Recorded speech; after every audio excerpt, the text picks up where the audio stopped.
రాజ్యాంగ ఉల్లంఘనతో, అధికరణం 21 ఉల్లంఘనతో పేచీ లేదు. అక్కడి నుంచి ఇంకా కొంచెం ముందరికి పోదాం.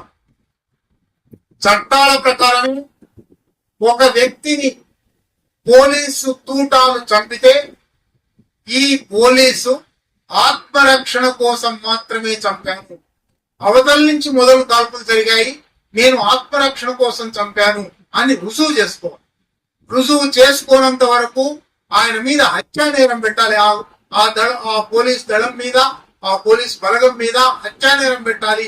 కోర్టులలో వాళ్ళు తమను తాము రుజువు చేసుకొని మేము ఆత్మరక్షణ కోసం చేశాము. ఒక్క కేసులో కూడా జరగలేదు. 1000 మందిని చంపితే ఒక 200-300 ఎన్కౌంటర్లు జరిగితే ఒక్క ఎన్కౌంటర్ లో కూడా అసలు కేసు పెట్టడం అనేది జరగలేదు. కేసు పెట్టవలసి ఉంటుంది అని న్యాయ వ్యవస్థ అనుకోలేదు. కేసు పెట్టవలసి ఉంటుంది అని సుమోటోగానే తీసుకోవాలి. మామూలుగా అసహజ మరణం ఏది జరిగినా మెజిస్ట్రియల్ ఎంక్వైరీ జరగాలి అనేది ఒక చట్టంలో చట్టబద్ధమైన నియమం. అనేక అసహజ మరణాలు, 1000 మంది అసహజ మరణాలు జరిగితే ఒక్క మెజిస్ట్రియల్ ఎంక్వైరీ లేదు. వేసిన 1-2 మెజిస్ట్రియల్ ఎంక్వైరీలో ఇప్పుడే రాజశేఖర్ చెప్పాడు, మెజిస్ట్రియల్ ఎంక్వైరీ వేశారు. ఆ మెజిస్ట్రియల్ ఎంక్వైరీ ఎస్డిఎం వీళ్ళకు ఫోన్ చేసి అది ఎన్కౌంటరే కదా అన్నాడు, విచారించకుండా. ఎట్లా అన్ని వ్యవస్థలు కుమ్మక్కయ్యాయి చూడండి. ఆపరేషన్ గగార్ కేవలం అర్ధ సైనిక బలగాలు చేసినవి, కేవలం అమిత్ షా చేసినవి మాత్రమే కాదు, ఈ దేశంలో పాలక వ్యవస్థలో ఉన్న అన్ని అంగాలు కుమ్మక్కై ఆపరేషన్ కుక్కగా నడిపించారు. ఉదయం 5-6 మాట్లాడారు వాళ్ళ కుటుంబ సభ్యుల విషయంలోనే ఏం జరిగిందని. మామూలుగా ఒక అసాధారణ మరణం జరిగితే, హత్య జరిగితే, ఆత్మహత్య జరిగితే మొట్టమొదట ఇన్క్వెస్ట్ చేయాలి, పంచనామా చేయాలి, శరీరం ఎట్లా ఉంది రికార్డు చేయాలి. ఎక్కడ ఇంక్వెస్ట్ రిపోర్ట్ లేవు. ఇంక్వెస్ట్ తర్వాత పోస్ట్ మార్టం చేయాలి. పోస్ట్ మార్టం కూడా ఇప్పుడు ఎన్హెచ్ఆర్సి గైడ్ లైన్స్ ప్రకారం వీడియో తీసి సమస్త వీడియో మొదటి నుంచి ప్రారంభం దగ్గర నుంచి చివరి వరకు వీడియో రికార్డు చేసి వీడియో న్యాయస్థానం ముందర పెట్టాలి. ఎక్కడ వీడియో తీయలేదు. అసలు పోస్ట్ మార్టం సరిగా జరగలేదు. లేదా పోస్ట్ మార్టంలు ఇక్కడ మరొక వ్యవస్థ కూడా వాళ్ళతో కలిసింది. వైద్య వ్యవస్థ, ఆరోగ్య వ్యవస్థ, డాక్టర్ వాళ్ళ విధి నిర్వహణలో ఉన్నారా చూడండి. మెజిస్ట్రేట్లు విధి నిర్వహణ పాటించలేదు, డాక్టర్లు విధి నిర్వహణ పాటించలేదు, హోంమంత్రి విధి నిర్వహణలో లేవు, అర్ధ సైనిక బలగాల విధి నిర్వహణలో లేవు. ఇవన్నిటినీ దాటి వీటన్నిటి మీద జ్యుడిషియల్ రివ్యూ అనే ఒక గొప్ప ఆయుధం వాళ్ళ చేతిలో ఉంది. ఈ దేశంలో జరిగే ఏ లెజిస్లేటివ్ చర్యనైనా, ఎగ్జిక్యూటివ్ చర్యనైనా రివ్యూ చేసే అధికారం ఉంది అని అధికారం ఇవ్వబడిన ఒక మహాఘనత వహించిన న్యాయ వ్యవస్థ ఈ విషయంలోకి రానేలేదు. అంటే ఇన్ని చోట్ల విధి నిర్వహణ జరుగుతుంటే విధి నిర్వహణ అనే మాట కూడా నిజానికి చాలా విచిత్రమైన మాట. వాళ్ళు విధి నిర్వహణ చేశారు.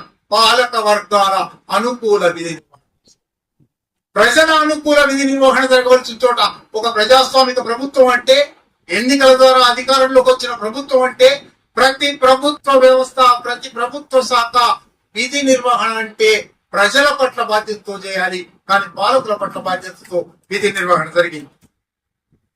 ఇవన్నీ అయిపోయాయి. చట్టం లేదు, అధికార వ్యవస్థ సక్రమంగా పనిచేయడం లేదు. కనీసం నాగరికత ఉన్నదా, మానవత్వం ఉన్నదా? మృతదేహాన్ని గౌరవంగా చూడాలి.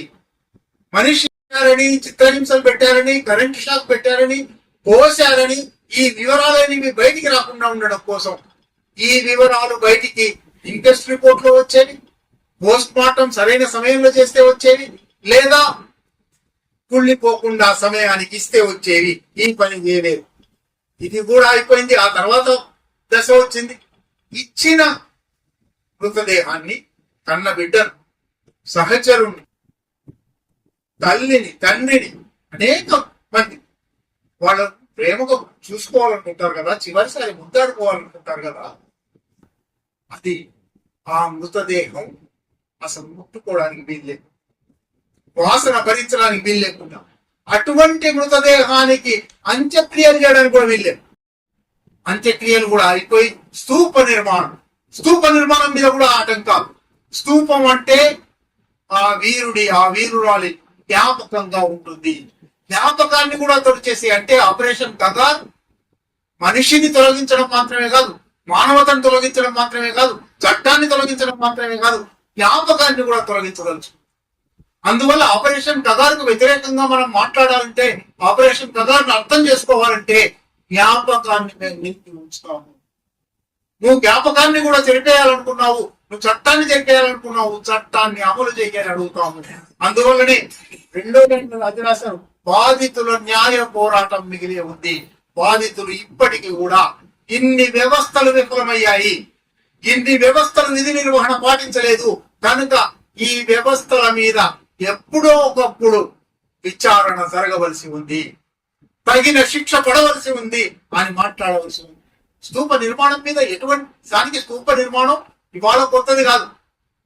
2004-05 ప్రాంతాల్లో ఏ యూనివర్సిటీ నుంచి ఒక ఆర్కిటెక్చర్ స్కాలర్ వచ్చి తెలంగాణ అంతా తిరిగి ఆయన from 1000 pillar temple to memorial statues అని ఒక వ్యాసం రాశాడు అంతర్జాతీయ పత్రికలు. ఈ దేశంలో స్మారక స్తూపాలు నిర్మించుకోవడం అనేది వీరగల్లులు ఉంటాయి. వీరగల్లులు 2000 ఏళ్ల కిందివి, 1500 ఏళ్ల కిందివి. మనిషి చనిపోయినా, మనిషి హత్యకు గురైన ఆ మనిషి పట్ల గౌరవాన్ని, ఆ మనిషి చేసిన పనుల పట్ల గౌరవాన్ని మిగిల్చి ఉంచుకుంటాము, స్మారక స్తూపాలు పెడతాము. అనేక మందికి ఉన్నాయి. తెలంగాణ కూడా సామాజిక ఉద్యమాలతోనూ న్యాయ వ్యవస్థలోనూ ఉన్న చట్టాలను వాడుకుంటూనే ప్రశ్నించి సవాల్ చేసే అధికారం ఉందా లేదా, అవకాశం ఉందా లేదా, అది ఇవాళ ప్రజల ముందర ఉన్న సమస్య. ఆపరేషన్ కగార్ ద్వారా వాళ్ళు పాలకుల ఆలోచనను, ఆచరణను, విధానాన్ని ప్రశ్నించే హక్కు ప్రజలకు లేదు అని చెప్పదలిచారు. ప్రజలు వాళ్ళ చెప్పవలసింది, మేము తప్పనిసరిగా ప్రశ్నిస్తాం, ఎందుకంటే పాలక వర్గ అధికారమే మేము ఇవ్వడం వల్ల వచ్చింది. ప్రజలు ఎన్నుకున్నందువల్ల, ప్రజలు ఇచ్చినందువల్ల, ప్రజలు పన్ను కట్టినందువల్ల, ప్రజలు శ్రమ చేసినందువల్ల, ప్రజలు సంపద పోగేసినందువల్ల ఈ వ్యవస్థ. కనుక ఈ వ్యవస్థలన్నీ ఒకవేళ పొరపాటుగా నడిస్తే, ఒకవేళ ప్రజా వ్యతిరేకంగా నడిస్తే వాటిని ఖండించే, ప్రశ్నించే, ధిక్కరించే, తిరస్కరించే అధికారం మాకు ఉంది అని ప్రజలు చెప్తారు. ప్రజలు చెప్పడంలో ఆలస్యం కావచ్చు, ప్రజలు చెప్పడంలో అనేక ఒడిదుడుకులు రావచ్చు, అనేక ఒత్తిళ్లు రావచ్చు. కానీ ప్రజా ఉద్యమం ఎప్పుడు ఎట్లా విస్ఫోటనం అవుతుందో చెప్పలేము. దశాబ్దాలలో ఏమీ జరగనిది వారాలలో దశాబ్దాలు జరుగుతాయి. అటువంటి స్థితి నిజానికి ప్రపంచవ్యాప్తంగా ఉంది. భారతదేశంలో మరింత అసంతృప్తి ఉంది. వాళ్ళు పెట్టిన వాళ్ళు నిజంగా అన్నా హజారే లాంటి దొంగల, వాళ్ళ వెనుక ఆర్ఎస్ఎస్ ఉందా, వాళ్ళు రేపు ఆర్ఎస్ఎస్ లో చేరతారా, ఏవైనా విశ్లేషణ ఉండొచ్చు. ప్రధాన న్యాయమూర్తి